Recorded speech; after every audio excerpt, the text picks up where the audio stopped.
Listen, all of you. Upon our earth, we can see there is number of varieties of animals are present upon earth. Varieties of any substances is called as diversity of that substance. Here we are going to learn about diversity in a living organism, and as you know, the organism which possesses life inside it is called as living organism. And upon our earth we can see nearly about 3 million varieties of or different kinds of animals are present. That means we can see there are number of differences among them. This is called as diversity in living organism. The differences found between the living organism is called as the diversity in living organism. And if somebody else will going to learn about any particular organism, the person must have to classify all the organisms into different groups by the process of classification. For example, if anybody among of you, suppose Rudra Borala of standard 9A, a B, yes 9A, if his parent will come and will try to find out the result of him, then what he will do first?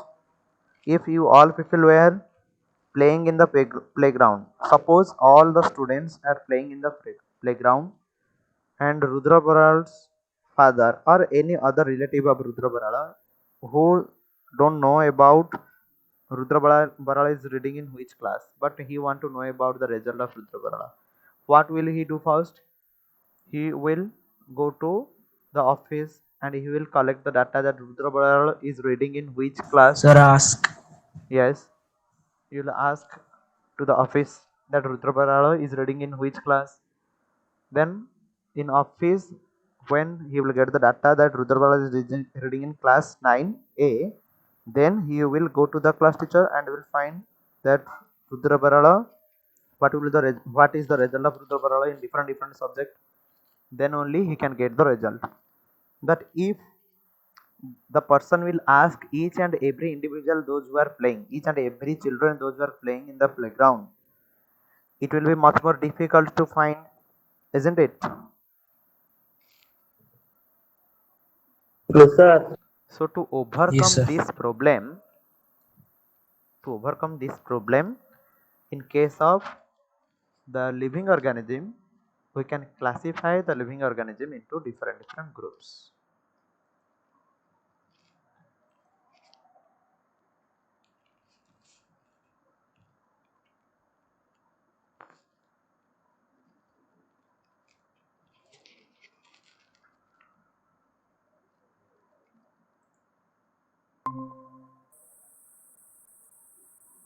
ठीक रे. Wait for a few minutes. Yes, sir. So look at here. Yes, sir. Nearly about 70% of our earth surface is covered by the water. So most of the living organisms are living in mystery condition. We don't even know about them. And those who are living in land, most of the land region is also covered by the very on of a very tough region like dense forest, polar region, extreme desert condition, etc. are there where we cannot invade. So nearly about whatever the organisms are present upon earth, out of them only 0.10 percentage of organisms has been discovered till date. Whatever the organisms are present, there are nearly about 3 million types of organisms are present upon earth, those who have already discovered. Then if you want to know about any single kind of organism, we have to classify them. Yes or no?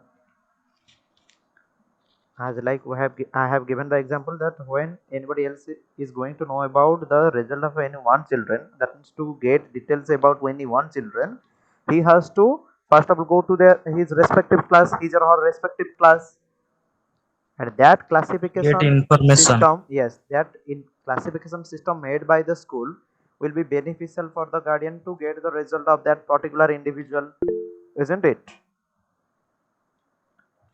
Similarly, when we are going to know about the data of any particular organism, we have to classify them. Then we can know that organisms details, characteristics.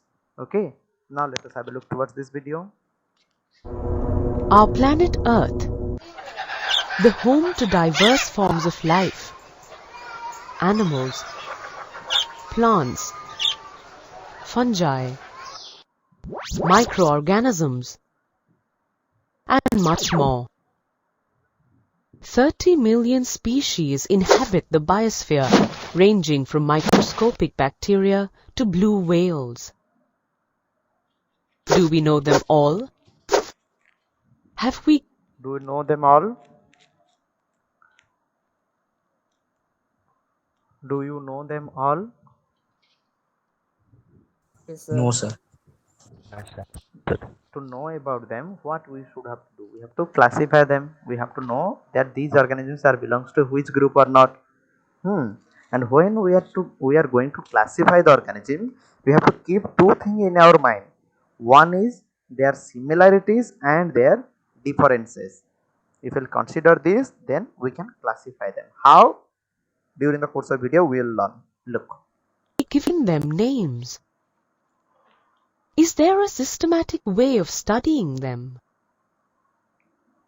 In this lesson, you will So these are the objectives that we are going to finish. So after the end of this lesson, you can able to explain the history of classification of living organism that I have introduced you, why classification is important, and you will learn that from which time the class who has already put forward their thoughts to classify the living organism into different groups. Okay, look at here. So at last we can able to know. So keep these all things as your objective points. Gradually we will cover this.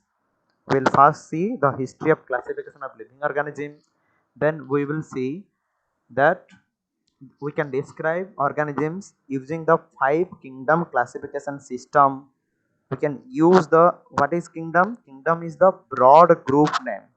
Okay. After the complete clarification of classification of living organism, all the living organisms has classified into 5 large groups. Okay, all the living organisms has classified into 5 large groups, and each group is called as kingdom. Okay, we will see, and we can also describe what are these 5 kingdom classification system. Then we will use the hierarchical classification system to further classify organisms into subgroups. Hierarchical means in a certain systematic way through which we can classify the organism. That means from their ancient type to their advanced type, we can able to classify these organisms on the basis of their evolutionary growth. Then at last we can able to learn about that how can we give certain name to the particular discovered organism by using binomial nomenclature method. Bi means two, nomial means names. As you people have your two name, first name and last name, some people contains middle name also. Here you can see that every organism has two name. One is its genus name, another one is its specific name. And the process of Discovered. giving name, the process of giving name to the organism is called as nomenclature process. So we will learn at last how can able to give name to such organism by the method of binomial nomenclature. Now let us have a look. will learn about the classifications of living organisms. You will classify organisms differ in form, structure, and mode of living. Look at here. 3 basic things here we have to consider.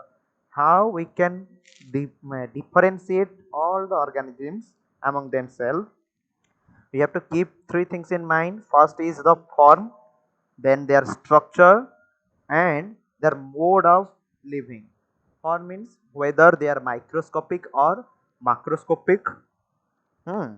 Means whether they are, and their structure. As you know, in the cell chapter we have learned there are different kinds of organisms. Some are unicellular, some are multicellular. Some are complex in their structure, some are very simple in structure. And their mode of living, whether they are autotrophic or heterotrophic. Okay, these three things always we have to keep in our mind when we are going to classify the organism. Now look, So, they need to be grouped according to their similarities. The grouping of related organisms helps to study evolutionary relationships. look at here. Here you can see that there is the evolutionary growth among organisms. That means as we know at the initial time of organisms development, the prokaryotic unicellular organisms first evolved upon the earth surface. Bacteria is the good example of prokaryotic unicellular organism. From them, due to the course of time, the eukaryotic unicellular organisms has developed. Here this one is the amoeba and this one is the paramecium. Paramecium shape is slipper like, okay, and amoeba doesn't have any fixed shape, it can change its shape. So remember, from prokaryotes your eukaryotic unicellular organisms developed or evolved during the course of time. Later on, after several million years later, such type of complex living organisms has evolved from unicellular eukaryotic organism, and now whatever these organisms that you are seeing, these are the advanced multicellular eukaryotic organism. But nowadays still these organisms are also present, but due to different scientific fact, we have concluded that all these organisms have originated from these unicellular prokaryotic organisms. Did you got that? And these concept can be clarified when we will learn about the evolutionary relationship between them. Before proceeding towards the evolutionary relationship, first of all you have to understand what is evolution. Now let us look to the video to get the idea about that. And to identify them.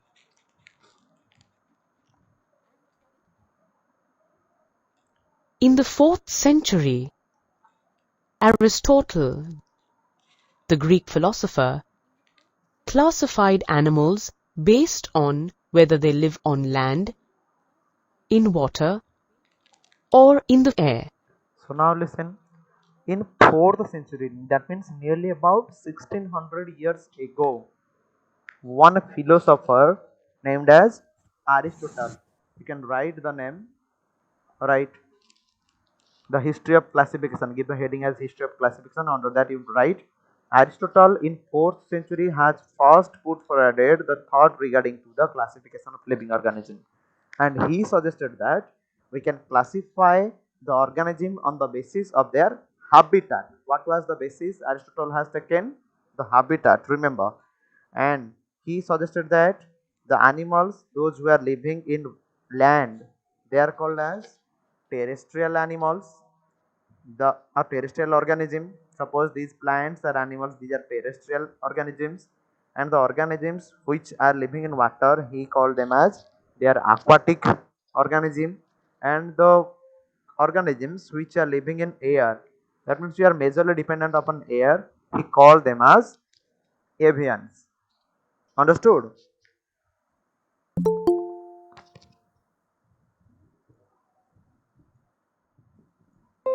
Sir? Is it clear to everyone? Aristotle on 4th century has classified all the organisms into three Yes, sir. broad groups on the basis of their habitat. Those who are living on land, he called them as terrestrial. Those who are living in water, he called them as the aquatic, and those who are living in air, he called them as the avians. Avians. Okay. But Aristotle was the philosopher. He he has not put forwarded his thought in scientific view. You can see crocodiles sometimes live in water but sometimes come to the land, isn't it? Isn't it? So later Yes, on sir. a lot of Yes, sir. problem arise. To overcome that problem, several scientists will they has put forward that thought, and we will learn all these things during the discussion of history of classification. Let us look at here. But his classification was unscientific as it placed unrelated organisms like fishes, crocodiles, and whales. Look, fishes, crocodiles, and whales, these three organisms are completely different from each other. Nowadays, you are confirm about this thing, isn't it? Because the whales, they are Yes, sir. mammals. The fishes, they are the aquatic species. But the crocodile, these are reptiles. These all are, Animals. yes, these all are the three different other organisms. But Aristotle has kept these all organisms under one group, that they all are aquatic, because these all distributions are totally baseless, factless, unscientific, isn't it? Now let us look at here. Living in the same habitat, in the same group. What is classification? Classification is the division of living organisms on the basis of characteristics. Right. Classification is the division of living organism. Right. What is classification? Classification is the division of living organisms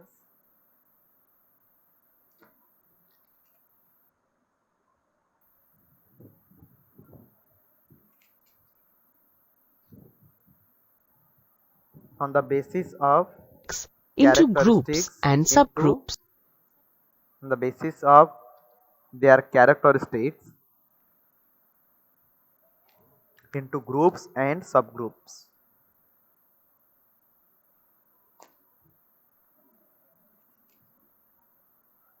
That means classification is the process of categorizing the organisms into different groups on the basis of their special characteristic, isn't it?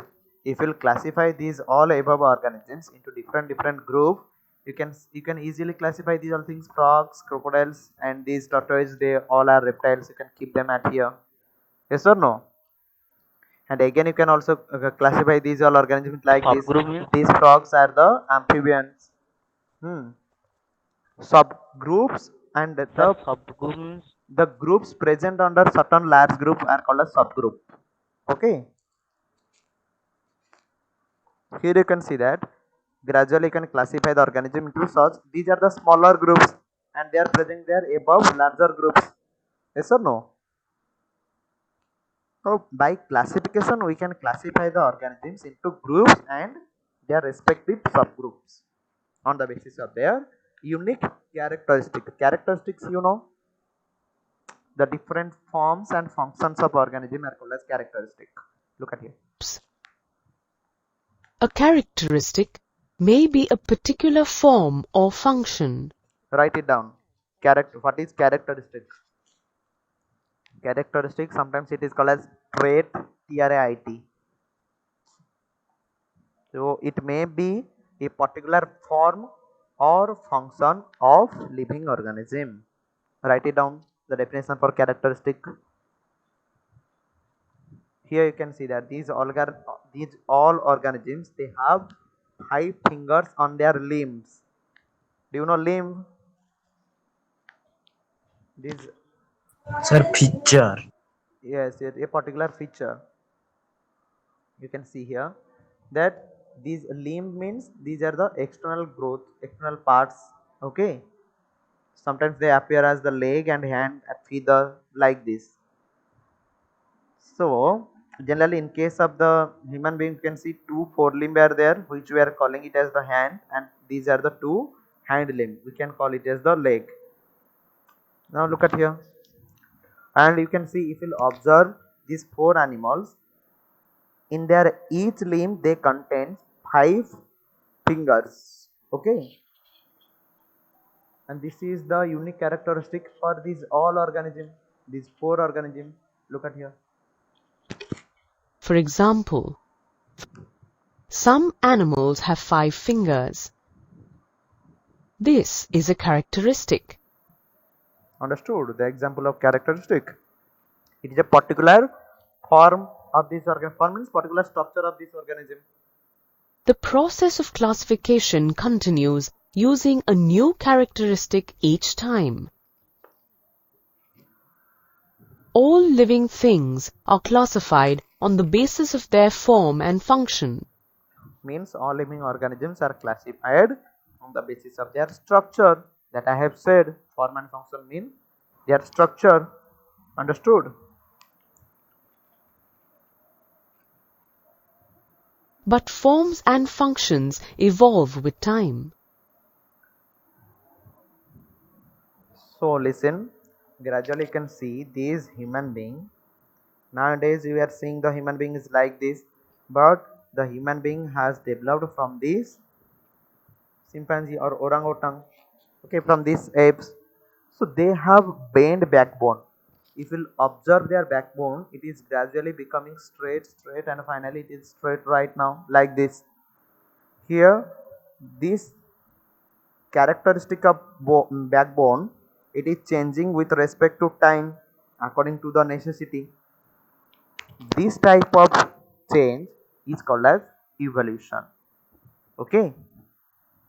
Evolution is the change in inherited traits from one generation to the next. Write it down. What is evolution?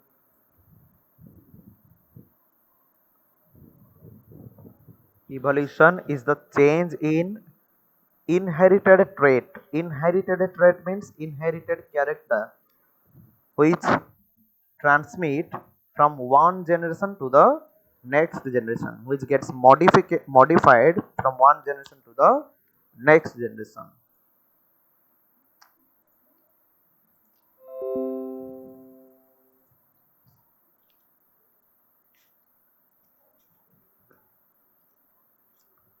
Have you written that? Yes, sir. Okay, very Yes, good. sir. Now look at here. It was Charles Darwin who put forward the idea of evolution in Look at here. In 1859, the scientist Charles Darwin has put forwarded thought regarding to the evolution first. Hence, Charles Darwin is called as father of evolution. Write down, because he was the first person who put forwarded the thought regarding to the evolution. Clear? 1859.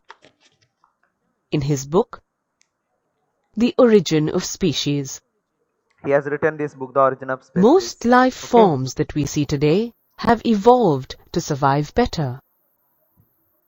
Hence, classification of life forms is closely related to their evolution. Here you can see that such type of organisms like this rat.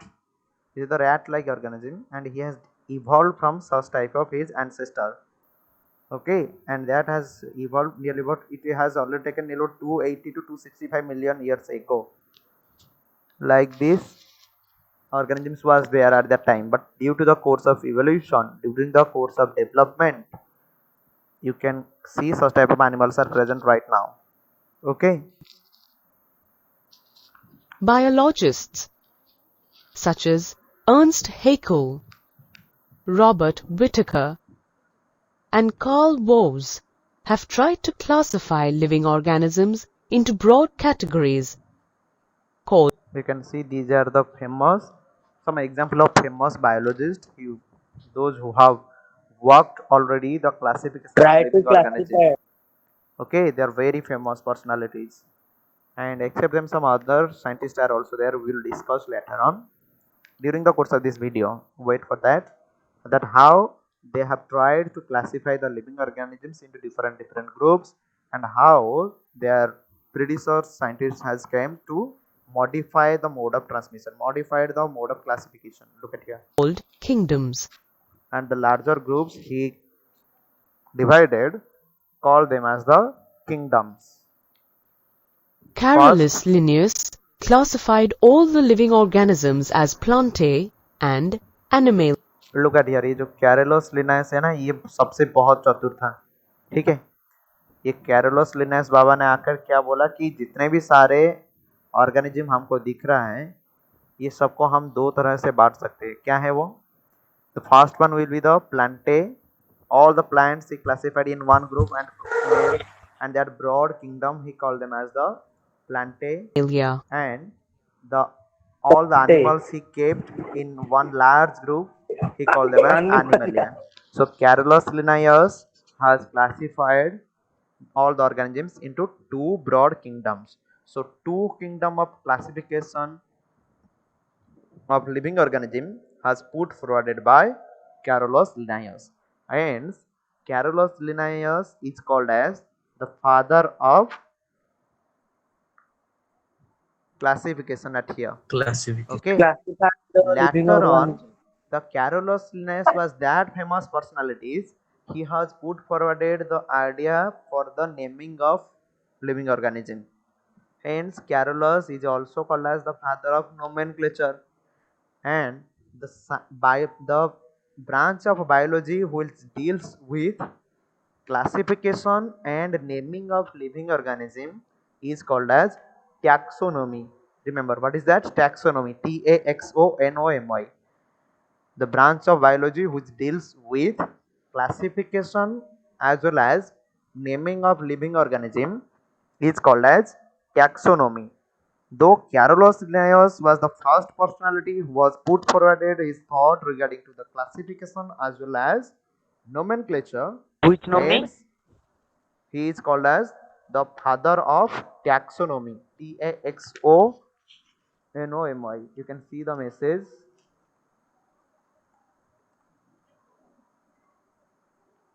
Taxonomy. Okay.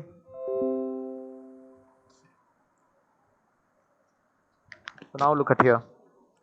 And what are the two kingdom he has classified? Remember, Plantae, he kept all the plants under their group, and another one is Animalia. Animalia. He kept all the animals under their Animalia. group. Very good. Two kingdom Ernst system of Haeckel classification. proposed Protista. And next, another scientist came, and he was your Ernst Haeckel. Write it down, Ernst Haeckel. And here, look at here. Do not write the spelling from here because this one is the caption for the pronunciation. Do not write the spelling from here. Write the spelling from here. Ernst Haeckel proposed three kingdom system of classification because according to him, we should classify all the organisms into three broad groups. One is a Plantae, all plants should be there. Another will be your Animalia, all animals should be there. And another group for the microorganisms. Okay, and he kept all the microorganisms under Protista kingdom. Means Protista To group. include eukaryotic unicellular organisms. And which organisms should be remain under that Protista? All the eukaryotic unicellular organisms should remain are there. Okay, he said that under Protista group, all the eukaryotic, look at here, all the plants and animals, these are eukaryotes. And here, these are prokaryotes, these are also eukaryotes. At that time, microscope has not developed properly. So that whatever the organisms has discovered, Ernst Haeckel has classified all the organisms under three broad groups. One is Plantae, then one is Animalia, and third kingdom is your Protista. And remember, under Protista, which animal should be there? All the eukaryotic unicellular. Unicellular. Means you means Eukaryotic. truly developed nucleus carrying unicellular organisms should remain under Protista Organism. kingdom. Now look, Developed. Copeland introduced Monera. another scientist came named as Copeland. Look at here, and he introduced another group of organisms and kept under Monera To kingdom. include all the prokaryotic organisms. And he kept all the prokaryotic organisms under that Monera kingdom. Okay, that bacteria, blue-green algae, okay, such type of organisms he kept, and cyanobacteria, such type of organisms he kept under Monera kingdom. You can see Protista contains eukaryotic unicellular, Plantae contains eukaryotic multicellular green plants, autotrophs, and under Animalia all the eukaryotics, multicellular but heterotrophs organisms should be there. And under Monera, you can see prokaryotic unicellular organisms are there, and Copeland introduced new kingdom named as Monera, and he kept all the prokaryotes are there. Look at here. In 1969, Whittaker proposed Mycota. Look at here. But at last, in 1969, R.H. Whittaker, Robert Whittaker, has proposed the most advanced kingdom, newly discovered kingdom named as Mycota, in which all the fungus should remain are there. Those who performs both the characteristics of plants and animals as well as unicellular characteristics also. Some unicellular microorganisms remains under Mycota. Mycota means fungus. Okay, means in fungi group, Fungi, fungi kingdom or Mycota kingdom. They also performs the characteristics of plants. That means they looks like the plants. They have rhizoid structure which are similar to the root. They can swallow the food like the heterotrophs. Heterotrophs generally swallow the food, engulf the food. They can also swallow the food by secreting the digestive enzyme upon the food. They are microscopic in nature like the Protista and Monera, means they are unicellular in nature also. Understood? And R.H. Whittaker, by considering these four previous group, has introduced one new group named as, and he named that group was what? Mycota or fungi. Is it clear to everyone? Mycota. Is it clear to everyone? Yes, sir. Hence, Yes, sir. Robert Whittaker was the advanced one who proposed the five kingdom system of classification. Who proposed five kingdom system of classification? Write it in the chat box. Be quick. Write in the chat box. Who proposed five kingdom system of classification? Be quick. Let me see. Who will respond first? Yes, Bihura Sasanapati, very good. Somnath, Sommohanty, very good. And one task 5 that you have to find the full form of R.H. Whittaker. Okay? What is R.H. Whittaker? You have to find out. Okay, for today, Sir, only this R.S. much. Whittaker. For today, only this much. In the next class, we will discuss much more.